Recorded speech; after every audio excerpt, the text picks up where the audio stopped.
choses à nous annoncer. Donc, comme ils font le tour, on va leur donner l'opportunité de nous faire cette adresse et nous allons ensuite poursuivre avec la parole de Dieu. Alléluia. Nous invitons les serviteurs de Dieu, nous acclamons le Seigneur.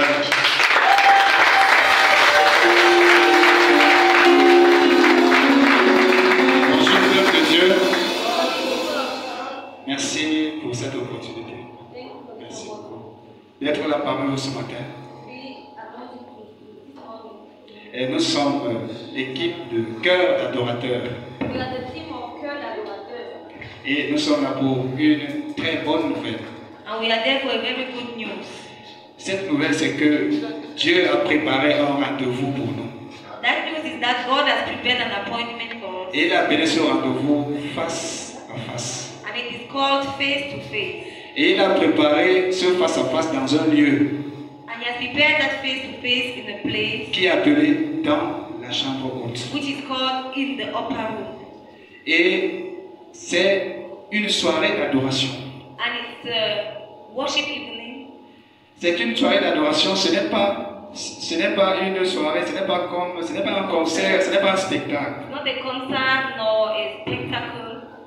Ce que nous avons reçu pour cette année, c'est que le Seigneur voudrait nous rencontrer chacun. Bien-aimés, aujourd'hui nous voyons ce qui se passe, que ce soit le pays, en Afrique, partout dans le monde.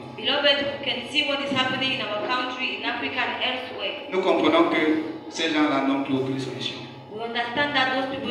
C'est l'église qui est la solution. C'est l'église qui a la solution. Il est donc pour nous question de nous lever. De nous lever. Venir au Seigneur parce que nous devons d'abord venir avant de partir. Et ce jour-là, nous sommes encore montrés vendredi pendant que nous étions dans notre lieu de prière. C'est que ce sera un jour où il va renouveler, où il va donner la mission, il va révéler les missions. Voilà. Peut-être que tu as perdu, tu n'arrives plus à prier en dents de scie, tu pries en dents de scie. Ta communion n'est plus comme avant. Tu parles dans le passé, j'étais.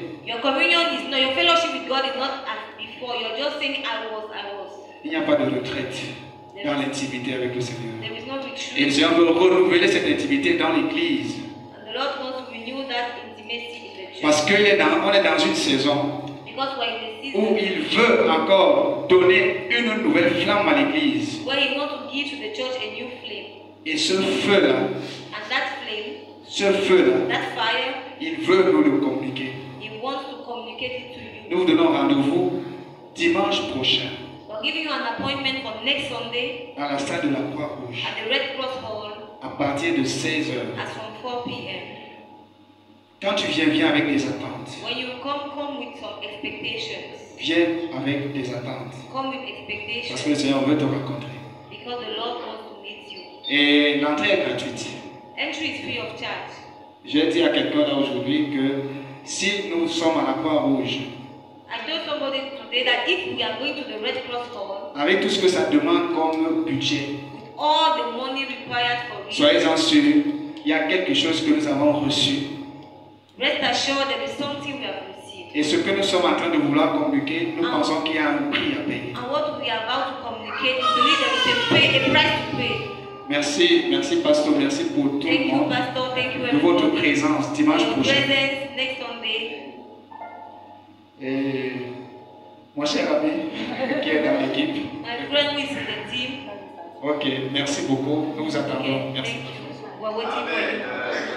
Soyez rassurés, nous serons là et nous allons communiquer tout au long de la semaine sur l'événement. Soyez informés également.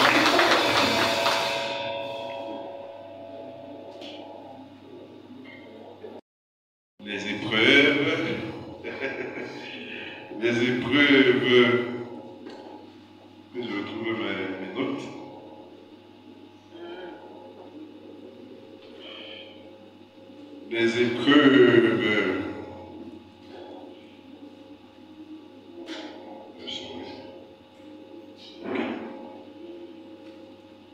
L'épreuve, la bénédiction cachée, une bénédiction cachée. L'épreuve, une bénédiction cachée.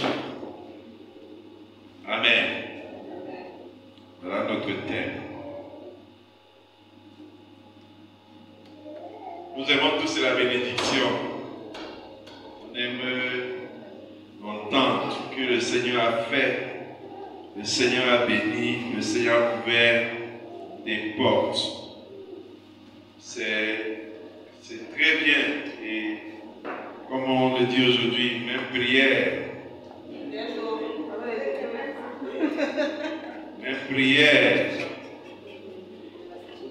Mais sachant que si disons même prière, disons même épreuve. Quand le veuille ou pas, au moment dit même prière, on dit même épreuve.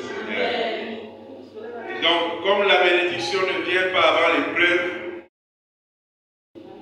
donc au moment où tu dis même prière, sache que demain matin, ton stage commence, les épreuves commencent.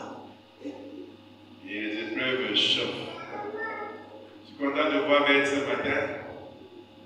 Beth, ça fait longtemps. Ça fait longtemps. Je suis content de te voir. Que le Seigneur te fortifie. Amen. Pour l'épreuve. Donc, il n'y a pas de bénédiction sans épreuve. C'est impossible. Si c'est le cas de la sorcellerie, de la magie, donc l'épreuve, c'est une bénédiction cachée. Et c'est pourquoi on ne prie pas pour chasser l'épreuve. On prie pour réussir l'épreuve. Celui qui prie pour chasser l'épreuve chasse la bénédiction. Parce que dans l'épreuve, il y a du contenu. Dans l'épreuve, il y a une sagesse à puiser. L'épreuve, ça peut être des choses assez simples, comme le manque de temps. C'est une épreuve. Le manque de temps est une épreuve. Dieu se rassure que tu n'aies pas de temps. Et il va voir comment tu vas développer une expertise à trouver du temps pour lui. Comment tu vas trouver une expertise à organiser ta vie. Je causais avec un jeune homme il y a quelques jours, deux jeunes hommes, et il me posait la question comment moi je fais. Il voulait vraiment savoir, il était très très sérieux. C'est vrai que ce n'est pas des questions que je me pose souvent, mais il me demande comment je fais pour mettre tout ce que je fais là ensemble. Je suis allé faire et à trouver du temps pour Dieu. Mais quand je lui ai expliqué un peu comment je fais, je me suis souvenu d'une chose. Ça m'était déjà arrivé, et je me pose moi-même cette question. Comment je vais faire? Il y a à peu près plus de 10 ans. Entre les études, la foi et autre chose. Et je me suis rendu compte que c'était à un moment donné que j'avais appris à faire plusieurs choses en même temps. C'est pour ça que je dis que même l'absence de temps est une épreuve. Comment je jongle là-dedans pour trouver du temps, pour donner à Dieu, pour organiser ma vie. Si tu ne le fais pas, si tu échoues cette épreuve, les choses à laquelle Dieu t'appelle, demain tu ne pourras pas les réussir. Parce que si tu es appelé à faire plusieurs choses, et que toi tu n'as appris à faire qu'une seule chose et à consacrer tout ton cœur à ça, si tu t'appelles à plus que ça, tu ne vas pas réussir. Même le manque de temps est une épreuve. Alléluia. Il ne faut pas faire forcément des choses, manque d'argent. Ce n'est pas le manque d'argent seulement qui est l'épreuve. Ce n'est pas seulement la maladie qui est une épreuve.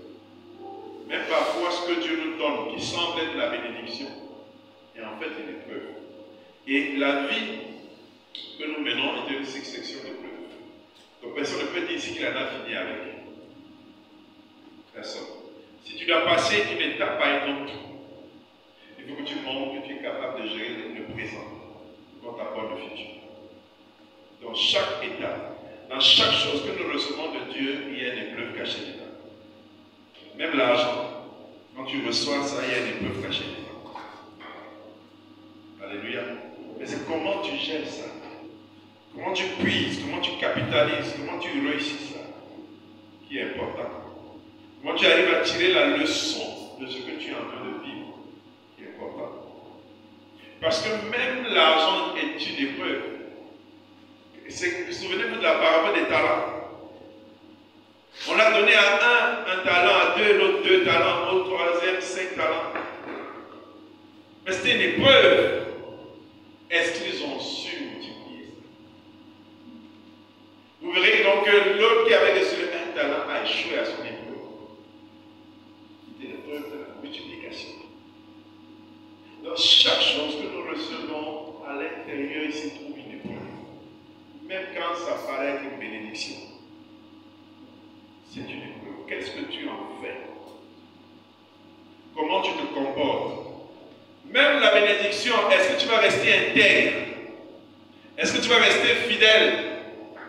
Est-ce que tu vas être capable de fructifier? Est-ce que tu vas être capable d'utiliser ça comme Dieu veut? C'est une épreuve. Notre vie est faite d'épreuves. Et chacun a son niveau. Alléluia. Il y en a qui s'imaginent que le jour que Dieu va leur donner, va exaucer à leur prière, alors ce jour-là qui sera à la fin. Ce sera vraiment la fin de toute souffrance. Non, ce n'est pas vrai. Ce n'est pas vrai. Ce n'est pas vrai. Quand Dieu te donne, il t'observe aussi. Est-ce que tu vas être resté fidèle? Est-ce que tu vas rester droit?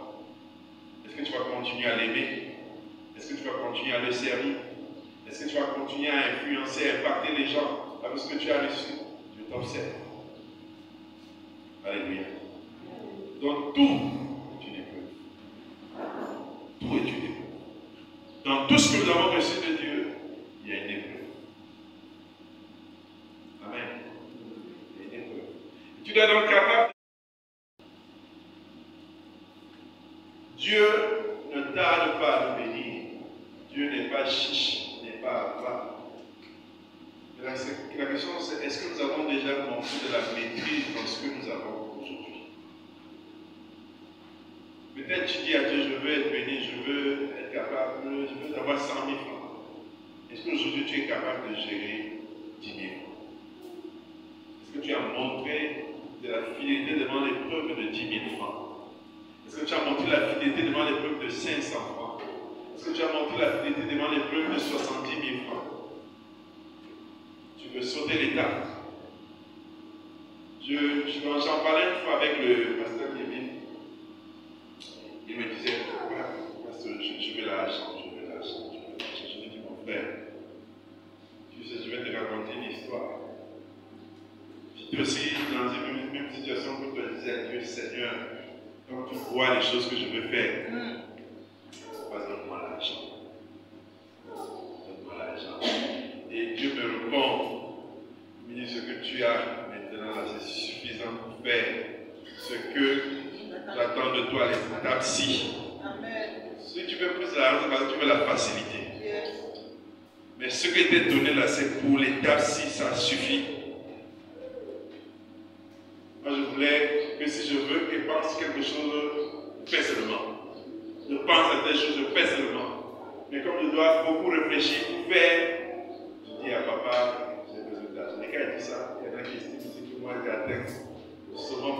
Il veut la même vie que moi. Moi, je n'ai pas encore atteint. Je marche encore. Je cherche encore. Mais pour l'instant où je suis là, Dieu m'a donné ce qu'il faut. Et la preuve, c'est que je ne manque pas pour faire ce que je dois faire. Donc, dans ce que tu reçois du Seigneur, Dieu te regarde. Est-ce que tu es capable de montrer de la sagesse, de la maîtrise, de la réussite? Ce que tu fais. J'ai l'habitude de le dire et je ne dis pas que c'est ce qu'il faut faire. Moi, à un moment donné, je partais à l'école, mais il fallait rentrer à l'église pour faire les enseignements. J'ai arrêté les cours, je sortais. Je venais tenir mon culte. lendemain, je repartais au cours. Et ça ne m'a pas amené à échouer. Je n'ai pas échoué cette classe parce que je venais au culte. Mais c'était une de mes responsabilités. Je n'avais pas trop le choix. Je devais le faire. Je priais en début d'année que mon calendrier académique s'aligne à mes jours de culte. Il y a des fois ça marchait, il y a des fois ça ne marchait pas. Mais je m'arrangeais parce que, bon, quand ça n'a pas marché, je vais me débrouiller. Et je sais que c'est Dieu qui permettait ça. Il aurait bien voulu arranger, c'est parce que c'est sa volonté que ce soit là. Il aurait pu arranger le calendrier, organiser ça. Que son serviteur soit présent, même faciliter la tâche. Il a choisi de ne pas le faire. Parce qu'il y a quelque chose qui devait m'enseigner au travers de ça. Amen. Des choses qui devaient m'enseigner au travers de ça. Donc, qui n'avait pas le temps, il faut prier. Amen. Présenter à Dieu. On a dit que le projet, c'est pendant 6 mois, toute la semaine. Ne pas t'asseoir. Tu dis, Seigneur, c'est toi qui m'as donné ça comme ça. Il y a les pleuves dedans. Alléluia. Il y a les pleuves dedans. Je le disais à la sœur Nadège. Vous savez, tout le monde veut partir à l'étranger sauf moi. Oui, parce que moi, je suis comme la J'aime le continent. Amen, amen, amen. En tout cas, c'est ma terre de prospérité. Mais il y en a qui ne savent pas pour ici là. Ils vont partir. Il y en a qui ne savent pas pour eux. Ils vont partir. Ça, c'est vrai. Et vous allez voir les gens qui vont forcer pour partir. Mais ce n'est pas pour eux là-bas. Ça ne va pas marcher. Et même quand ça ne va pas marcher, ils vont peut-être forcer et réussir, ça va marcher pour partir, mais ça ne va pas prospérer. Quand Dieu veut t'amener, il va t'amener. Et il y a des endroits où tu dois passer, laisser pour un temps précis. Tu vas le faire. Et Dieu sait pourquoi tu dois partir là-bas. Et Dieu a réservé les épreuves que tu dois subir là-bas. Donc si Isaac avait été trop confortable, tu serais assis là-bas. Confortablement, faisant des projets définitivement. Mais Dieu va s'arranger à ce que tu sois mal à l'aise. Pour que tu comprennes que ce n'est pas là-bas que tu dois séjourner. Il y a un autre endroit où tu dois partir. C'est pour ça qu'il faut être capable de comprendre les choses de Dieu dans les moments de difficulté. C'est lui qui envoie les mots.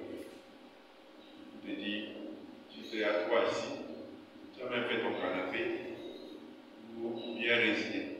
Moi, je vais te bouger de là. Si tu ne comprends pas, je vais secouer le manteau. Pour que tu comprennes. Tu ne comprends pas, je vais lever les adversités. Pour que tu saisisses le fait que tu dois bouger. Et la preuve, c'est que quand tu es temps de bouger, Dieu ouvre les portes et facilite. Quand tu ne bouges pas ton intelligence, toi-même, c'est blocage. Dieu, il huile les systèmes pour te montrer que c'est là-bas. Alléluia. Dans chaque situation de la vie, il y a une épreuve. Être capable de la comprendre, de tirer la leçon. Alléluia. J'ai l'habitude de le dire aussi. Dieu a fait les plantes par pays. Il y a des plantes qui ne vont pas pousser. Les Suisses aiment le cacao, mais ils ne plantent pas le cacao. Ils aiment le chocolat, mais ils ne plantent pas le cacao. Parce que Dieu a voulu que ce soit dans les zones tropicales que ça pousse. Chaque arbre a un endroit où il va pousser. Donc il ne faut pas aller là, tu ne dois pas être. Alléluia. Fais l'endroit où Dieu veut que tu sois. Et il faut être en train de faire la chose que Dieu veut que tu fasses. Si tu n'es pas en train de faire ça, tu perds ton temps, tu n'avances pas. Et même ta vie n'a pas de goût, n'a pas de saveur. Il faut faire ce que Dieu veut que tu fasses à la fois où tu vas le faire. Alléluia. Nous allons lire un texte dans 1 Pierre 4, verset 12. Nous en aurons 3 pour ce matin et ensuite nous allons clôturer. 1 Pierre chapitre 4, verset 12. Bien-aimés, nous nous levons. Ne soyez pas surpris comme d'une chose étrange qui vous arrive, de la fournaise qui est au milieu de vous, pour vous égoutter. Alléluia. Nous pouvons nous asseoir. Il nous invite ici à ne pas être des gens surpris lorsque nous subissons une épreuve. Ce n'est pas une chose étrange lorsque nous sommes dans une fournaise. Le Seigneur nous a même carrément fait la promesse. Vous aurez des tribulations. Alléluia. C'est quand même un peu bizarre qui trouve opportun de dire à ses enfants, je vous annonce que vous aurez des tribulations. Au lieu de s'arranger à nous les éviter, il nous fait une information en nous disant, vous aurez des tribulations. C'est quand même bizarre. Au lieu de travailler à ce que nous soyons en paix, parce que nous sommes quand même ses enfants, que nous n'ayons pas forcément des choses qui nous gênent, parce que je crois à la fin que son problème, c'est que nous marchons dans sa volonté, que nous allions au ciel. Comment fait-il de nous annoncer que nous aurons des tribulations?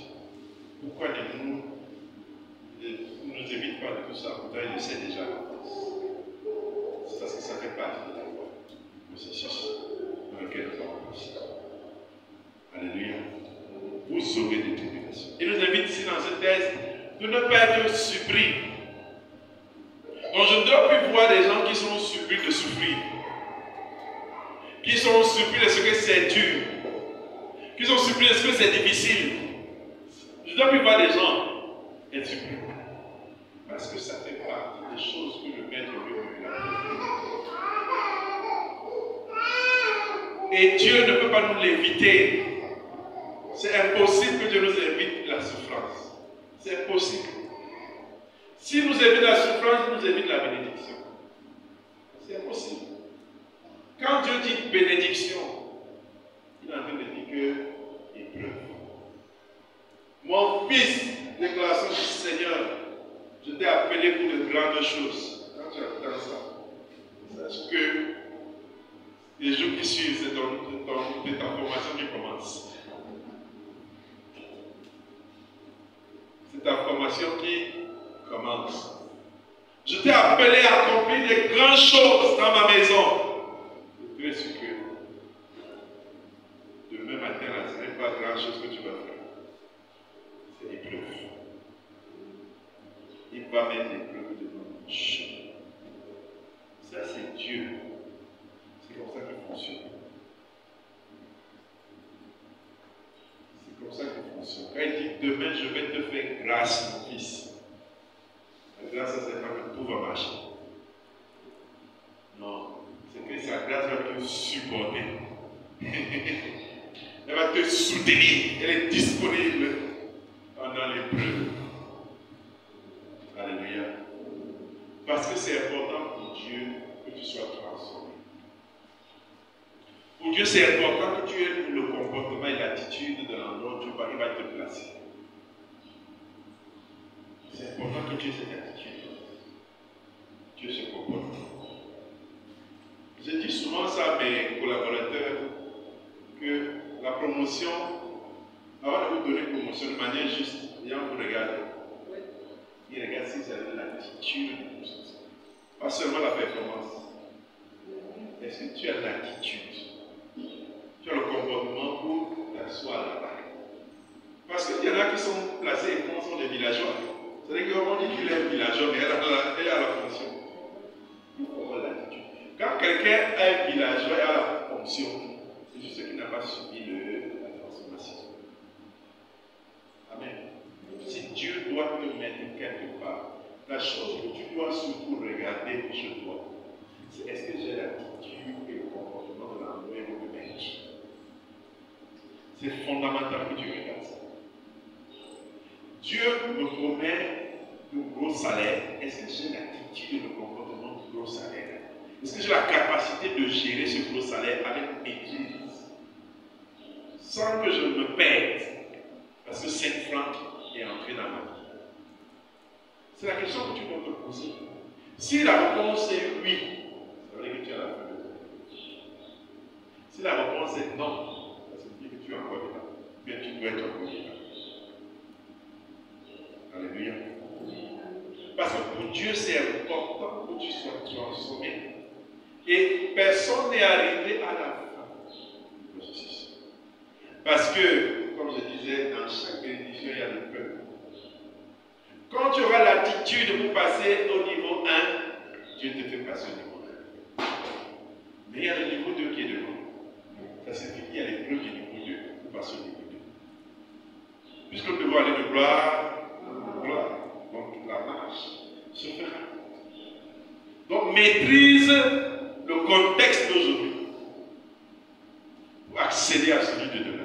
Et ainsi de suite, et ainsi de suite. Ceux qui ne le feront pas vont arriver à un moment de leur vie, ils vont stagner. Ils vont bloquer. Et quand tu bloques, tu deviens routinier. Et quand tu deviens routinier, tu deviens inintéressant pour Dieu. Ce qui reste à faire pour Dieu, c'est l'éternité. Donc tu dois mourir. Quand tu deviens routinier, Dieu doit te faire mourir. Le stade de Moïse. Dieu a regardé Moïse. Non seulement Moïse avait fait quelque chose de mais Dieu a regardé Moïse. Il a dit, je ne peux pas passer le jour d'aujourd'hui. Il me servira plus. Moïse ne me servira plus. Je vais préparer Josué et Caleb. Je vais le faire. En eux, il y a le potentiel pour conduire le peuple à Canaan. Moïse, c'est bon. Ici, il s'arrête à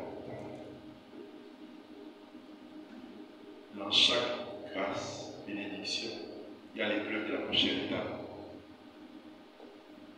Amen. Il y a l'épreuve de la prochaine étape. Donc, n'arrive pas à une étape et tu te dis, je suis arrivé. C'est déjà bon. J'ai fait ce que Dieu voulait faire. Parce qu'on a l'impression souvent qu'on a une seule épreuve dans notre vie. C'est l'épreuve où c'est difficile. Non, il y a d'autres épreuves. Ce n'est plus peut-être le manger. Parce que si vous regardez l'histoire d'Israël, vous allez voir que Dieu allait étape par étape avec eux. Ils sont arrivés à une période de leur vie où leur épreuve c'était manger. Dieu a fait descendre la manne. Ils sont arrivés à une étape où leur épreuve c'était boire. Dieu a fait sortir l'eau du rocher. Il y a une autre étape de leur vie où c'était maintenant une question de foi. Être capable de croire que Dieu peut faire. Donc même la manne, et il y a une partie de l'épreuve où c'est le contentement. Il devait apprendre à se contenter de ce que Dieu donne. C'est-à-dire que Dieu commençait déjà, on a pu résoudre les problèmes primaires et commence à travailler le cœur. Israël commence à négliger la manne que Dieu leur donnait. Ils veulent avoir le concombre, les choux-fleurs, le héros, le djama. Tout ça, ils veulent commencer à voir. Dieu les amène dans l'épreuve du contentement. Donc les épreuves ne sont pas que la famille. Ce n'est pas que l'absence du mari. Parce que aussi même après s'être marié, il y a les épreuves du mariage. Il y a les épreuves du mariage. Les épreuves du mariage, c'est par exemple que tu peux, la femme peut être enceinte, on te dit qu'elle est en danger de mort. On te dit que ton enfant qui va naître là, il semble qu'il va naître avec une déformation. Là, les épreuves du mariage. On ne sait pas quand on arrive là-bas, on dit que c'est le paradis. Mais les épreuves du mariage, c'est que tu vas avoir un mari qui était normal, et tu apprends que le gars commence déjà à lui voir, et il dort dehors. Les épreuves du mariage, c'est que le gars, il est avec toi, mais tout son argent part en l'air, on ne sait pas, il ne concrétise rien. Chaque chose que vous recevez, il y a à l'intérieur. Amen. Ou bien vous épousez une femme qui est toujours malade. C'est une épreuve. Ou bien votre mari commence à développer des maladies. Donc il y a peine dans d'autres là, il vous a dit, oh, ma vie vraiment, c'est devenu le paradis ici. Donc on va se coucher, on dort. Non. Et le secret, c'est que si vous ne voulez pas trop souffrir, faites travailler rapidement les parties de votre cœur. Il monte. Parce que si tu es têtu, il va durcir. Si tu ne comprends pas la première épreuve qu'il a mis, il va corser l'affaire. C'est ce que tu comprennes. Alors il y en a qui sont très têtus. Dieu doit aller alors en grondant. Donc les premières épreuves que leur oreille qui est sourde là entende bien. Donc, mieux tu anticipes. J'ai envie de foutre, comme tu montes déjà les fesses. Allez-y. Parce que, entre que on doit d'abord t'arrêter pour qu'on mette tes fesses, on a les coups supplémentaires qu'on te donne. Juste pour que tu positionnes la fesse. Ça, c'est pas comptant les 40 coups. Donc, mieux, tu montres déjà. Alléluia. Disons 2 Corinthiens 4, 17.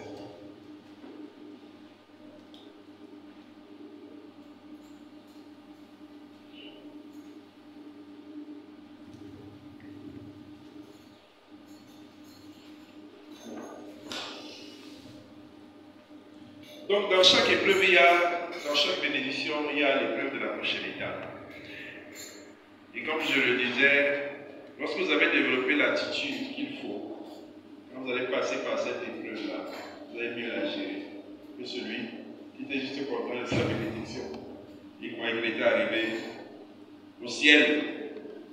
2 Corinthiens 4, verset 17 nous dit: car nos légères afflictions du moment présent produisent pour nous, au-delà de toute mesure, un pouvoir éternel de gloire. Alléluia.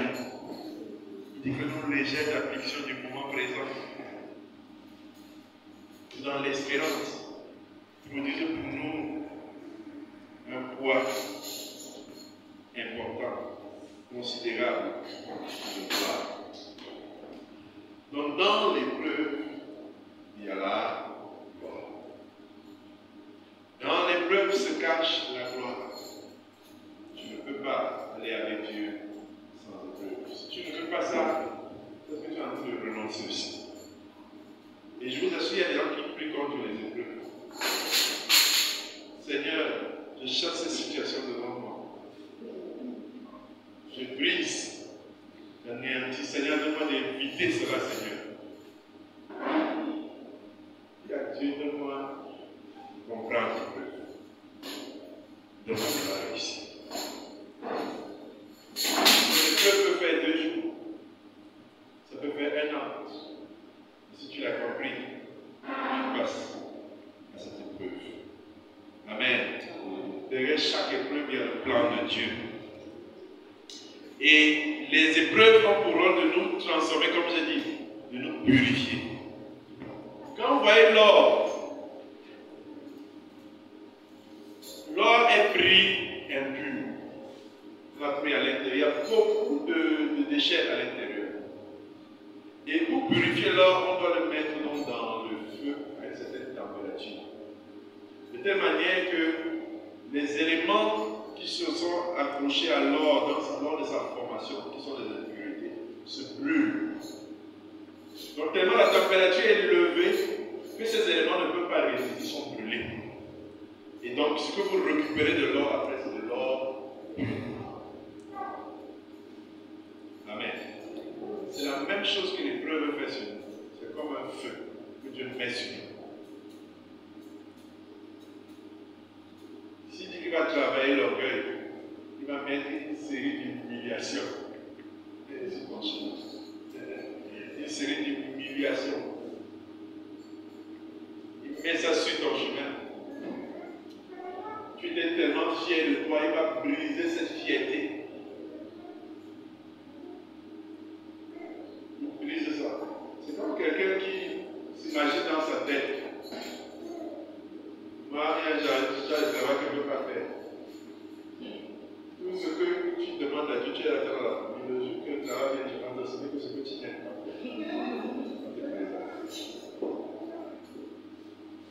Il y a quelque chose que Dieu veut régler là-bas. Amen. Vas-y vite. C'est là-bas que tu auras fait ça. Dieu va dire, ouais, il a compris. Non seulement il fait, mais son cœur a été touché. Il a compris que ma grâce seule me suffit. Tous ces diplômes-là, il a compris que c'est rien de moi. Alors que Dieu maintenant t'élève. Amen. C'est la part de Dieu. C'est ça Dieu. Parce que veut toucher ton cœur. Donc comme l'or est purifié par le feu, même Dieu met les épreuves comme un feu nous purifier. Parce que les épreuves purifient. Amen. Les épreuves purifient. Lisons Jean 16, verset 33, c'est l'avant-dernier texte.